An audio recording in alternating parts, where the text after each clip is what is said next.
August 16, 2021. Good day all. This is a message from Sierra Victor. We continue with message number 2 of counter-guerrilla operations with FM 90-8/MCRP333A as reference. 1.6 Insurgent Organization. An insurgent organization may have both an overt and a covert element. The overt element, the guerrilla, is readily identified.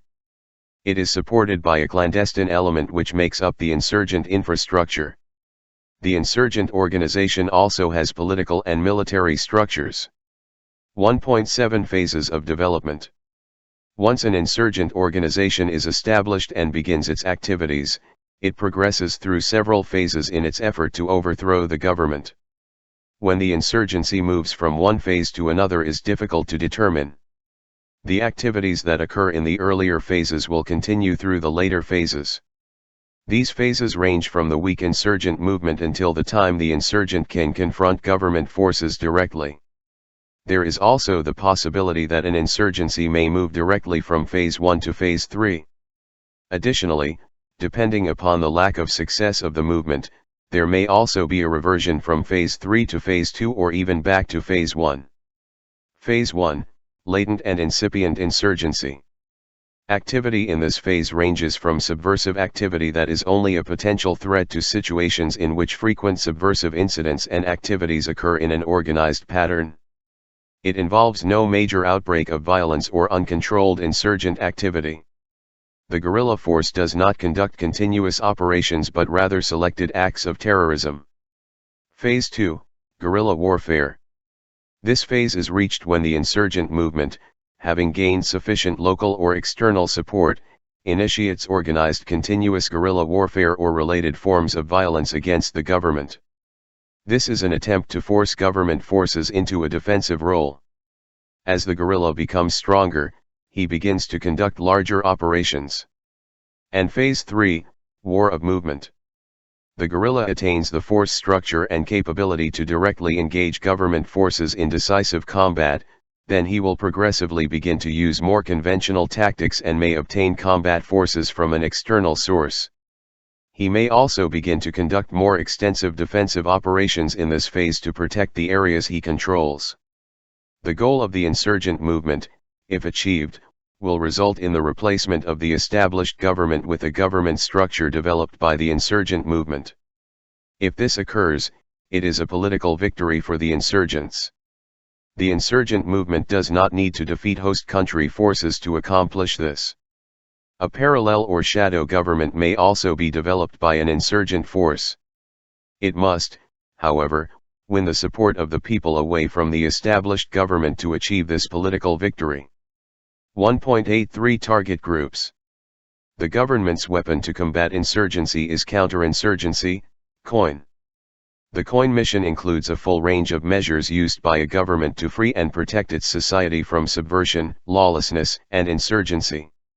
They are actions taken by a nation to promote its growth by building viable institutions, political, military, economic, social, that respond to the needs of the people. There are 3 target groups that the government addresses: the population, insurgents, and external actors. 1.9 Population. The government must win back the support of the people. It does this through providing them security and showing an honest effort to correct those conditions which cause dissatisfaction. 1.10 Insurgents. The government must isolate the insurgent from the population, both physically and psychologically, thereby denying him personnel, material, and intelligence support. The COIN strategy is based on the concept of balanced development, mobilization, and neutralization. These 3 components are interdependent and must occur simultaneously.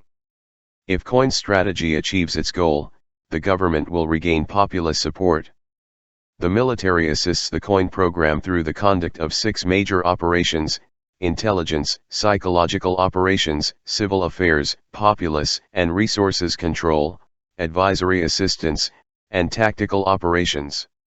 The successful employment of these operations contributes to the success of the COIN program. They are normally conducted simultaneously, in conjunction with each other, and require close coordination of diverse government agencies. 1.11. External actors. Current insurgencies target on external actors for support, passive or active. Both the government and the insurgents use this tactic. The insurgent tries to separate the government from its foreign support. The government seeks to retain its support and separate the insurgent from his foreign support. 1.12. Counterinsurgency, counter-guerrilla. There is a difference in the terms counterinsurgency and counter-guerrilla. The Internal Defense and Development (IDAD) program is geared to counter the whole insurgency. It does this through alleviating conditions which may cause insurgency.